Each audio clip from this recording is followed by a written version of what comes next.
Every full moon, someone in the village vanishes into the river, and nobody is ever found. They all heard the same thing first, a whisper drifting from the water, calling their name.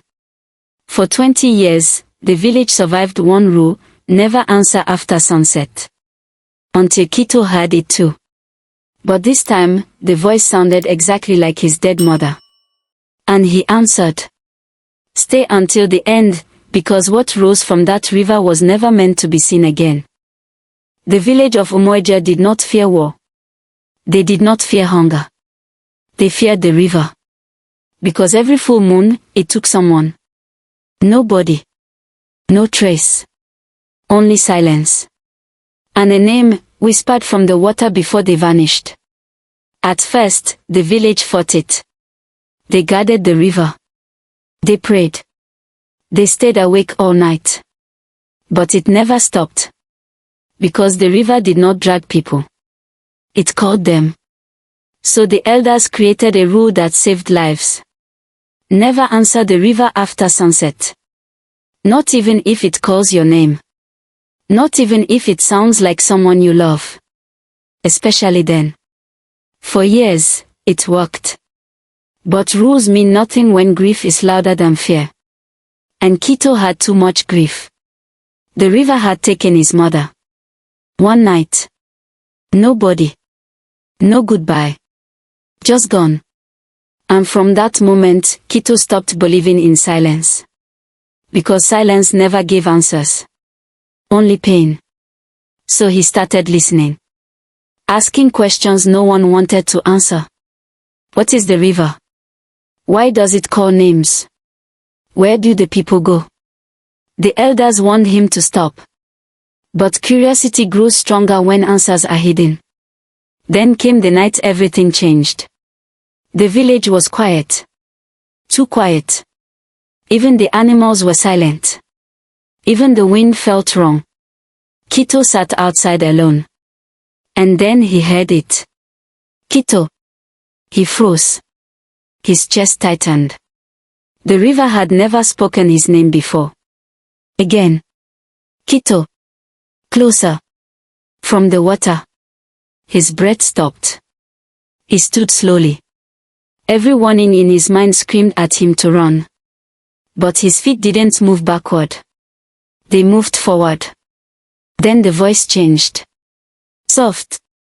Familiar. Kito, don't be afraid. His heart broke instantly. That voice. His mother. Impossible. She was gone. The river took her. But now, it was using her voice. Kito, come closer. His eyes filled with tears. Mom, he whispered. The river answered with silence. Then something moved inside it. Not water. Something alive. A shape rising. And then, a hand of water reached out and grabbed him. The village behind him screamed for him to stop. But it was too late. Because Kito had already answered. And the river had already claimed him. Kito didn't drown. He fell into something worse. A place that should not exist. He opened his eyes. And heard whispers everywhere. Don't trust it. It lies. Leave before it sees you. He turned. And froze. People stood around him. Dozens. No, hundreds. Trapped. All whispering. All lost. Then he saw her. His mother. Standing just a few steps away. Alive. Or something like alive. Kito. He ran toward her. Mom. She stepped back immediately. No. Don't come closer. He stopped. Confused. You called me. Her eyes filled with sadness. I didn't. Silence. Then the air changed. A deep presence filled everything. Not a voice. Not a sound. A force. You all come willingly. The water around them shifted. Something massive was rising. His mother turned quickly. Listen to me, she said. This thing doesn't take bodies. It takes memory. Kito shook his head. I don't understand. It uses what you love, she said urgently. It becomes it. Kito stepped back. So you're not real? She hesitated. That hesitation was the answer. I am what it stole to reach you. That hit him like a blade. The entity rose higher. You belong here, Kito. The voice filled his head. Warm. Comforting. Dangerous. You can stay and never lose anyone again. Kito froze. Because part of him wanted that. No more pain. No more loss. No more emptiness. The river pressed harder. Stay. His breathing shook. His mother shouted. Don't listen. But the voice was already inside him. Soft. Familiar. Safe. Kito closed his eyes. And saw everything he lost.